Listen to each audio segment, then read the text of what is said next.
All right, this video introduces those of you working in the Arc Desktop, ArcMap environment to the basic steps of connecting to folders in geodatabases, to adding data, and to examining the coordinate systems and projections of that data.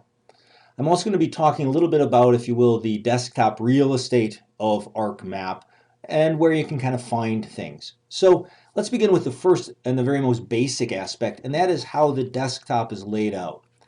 Along the top, we have our toolbars, and then we have our table of contents typically to the left, and our map frame on the right. Now you can move these around. You'll notice I can grab this and I can dock it anywhere I want on here. You can move it to the left, to the right, whatever you want. I tend to work this way. But again, you can move it around however you'd like, again, simply by grabbing it and moving it. The map frame is here. So again, table of contents, map frame. Along the top are our various drop-down menus, as well as our icons for tools that we use. Toolbars are added through the Customize option, and you'll notice when I click on that, you'll see that some of them have checks next to them.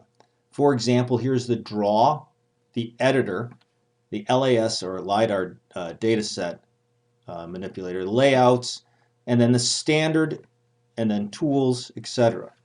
So each of those, excuse me, my mouse just jumped. Each of those is one of these toolbars here. So I'm going to, for a moment, here's Editor, and what you're going to notice, if I go to Customize Toolbars again, and I turn that off, Editor is no longer here. For most of you, what you do want in your toolbar, at a minimum, is you want the Draw option, the Layout option, the Standard option, and the Tools option. Again, Draw, Layout, Standard, and Tools. Those are the ones that I use most. And again, so here we have them. And again, you can undock them or you can dock them. Okay, again, just slide it up in there and you'll notice that you can move them around. All right, so that's our basic pieces of this. Now I want to look at the table of contents, and I want to point out the first piece. This says layers, and this is the default data frame. And again, a data frame is the data map view. I can click on layers with my left mouse button twice, and I can rename it. And so in this case, what I am going to do is put in forest data, and I'd like you to do that as well. We're now going to add another data frame, and so we're going to use the insert data frame. So I'm going to do that now. And now you'll notice that I have new data frame, and that the one that I just created previous to this, forest data, is no longer bolded. Bold indicates the active data frame. That means the data frame that you're going to see. If I click again on forest and then right click, right mouse click, you'll notice that I can have activate. I'm going to click on that. And now it's the bold tab. Whatever's bold or what is active is the data frame you're working in. So now in the forest data, we're going to do our next step, which is we're going to be adding some data. In order to do this, the first thing you need to do is we're going to right click and I'm going to add data. In this case, I'm going to click to add data, and what we're going to do, and so many of you may not have a folder connection. Right here is a connect to folder option.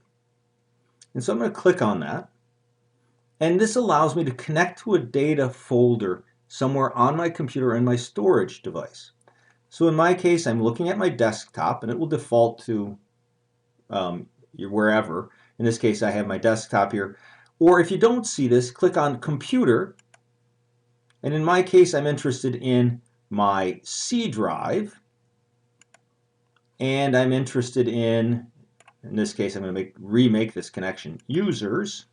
I happen to be the user. There it is. And I want to connect specifically to my desktop. And in my case, I've put this on the desktop.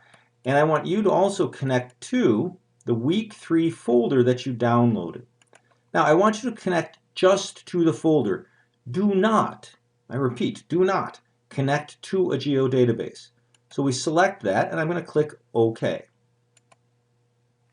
And now I can see what information is in that folder, and now what I want to add to the first one is in a geodatabase. Now again, a quick review, anything that's outside of the geodatabase, and the geodatabase is this thing that looks like a can. These are shape files. This is the geodatabase. So I'd like you to click on the geodatabase, double mouse click, left mouse click, and you'll notice there's a range of data in here. In my first data frame, which is the one that's active here, I would like to add the forest group and the forest type. Okay, please select those two and add those to the map. Right? Now you'll notice they're both highlighted and they both have a check mark next to them. That means they're both active in this data frame. You'll notice also that there are actually 5, if you will, icons across the top of our table of contents. They do different things. The first one shows the drawing order. The next shows where the data comes from. So if you'll notice here, it says forest type at the bottom, forest group on the top. That's in fact the order that they appear. If I click on this one, it shows the path where the data came from. The next option is visibility. Now we'll get to that later on in terms of what their visibility ranges are, but each of these has different options in terms of what it allows you to do. Okay, table of contents options, selection, visibility, source, drawing order. All right, so I'm going to go back to my drawing order, and I'm going to now, so we have 2 sets of data in our forest data. I'm now going to click on this one, and I'd like you to rename it. Okay, so again, we're in it, and we're going to click on it again, and we're going to type into this climate. Okay, so we have forest type and climate. Now I want to make this the active data frame. So I'm going to right mouse click on it and activate. Now you'll notice as soon as this becomes active, there's no data in it. Even though these 2 data sets exist in this data frame, they're not in this data frame, so the map frame is empty. Now I'm going to right click again, and I'm going to add data. And in this case, what I would like you to add is the various climate data. And so you'll notice that we have annual precipitation, we have snow residence. Oops, let's get the right ones here.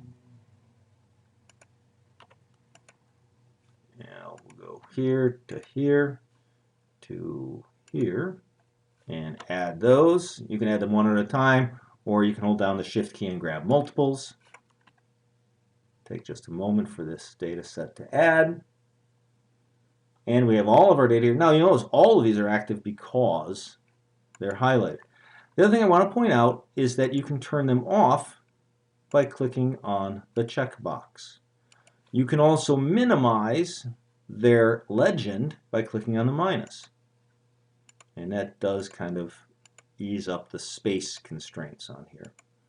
All right, so we have, in this case, Pennsylvania, Ohio temperature, annual, historical, and that's right here.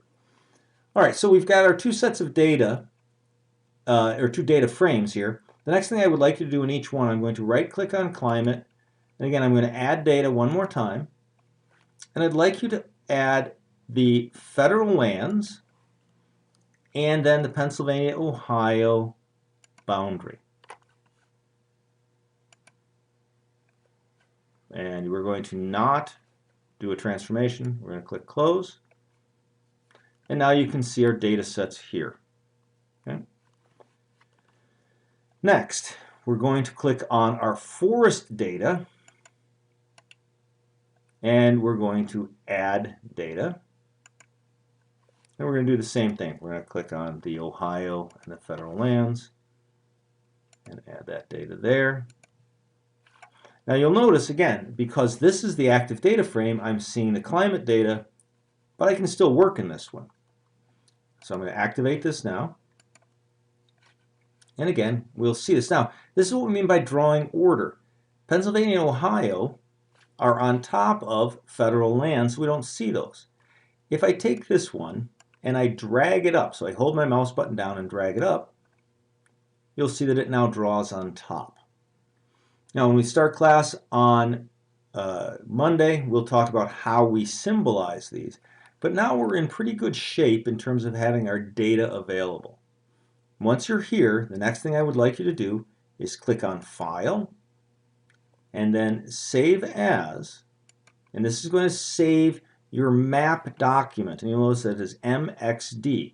Please save this into, again, I'm interested in having you save it into the folder that you downloaded. So that's the Week 3 Intro GIS, and please name it with your last name. So I'm going to put on here, keep the MXD, and I'm going to label it Livingston Week 3 MXD. And we're going to click Save. It'll take a moment for it to save, and then you're all set. And so again, main steps, we're going to create two data frames, forest data and climate. Into the forest data, we're going to be adding forest group and forest type. Into the climate, we're going to be adding our climate parameters and our Pennsylvania-Ohio boundary and the federal lands. Okay, that's it for this. We'll see you on Monday.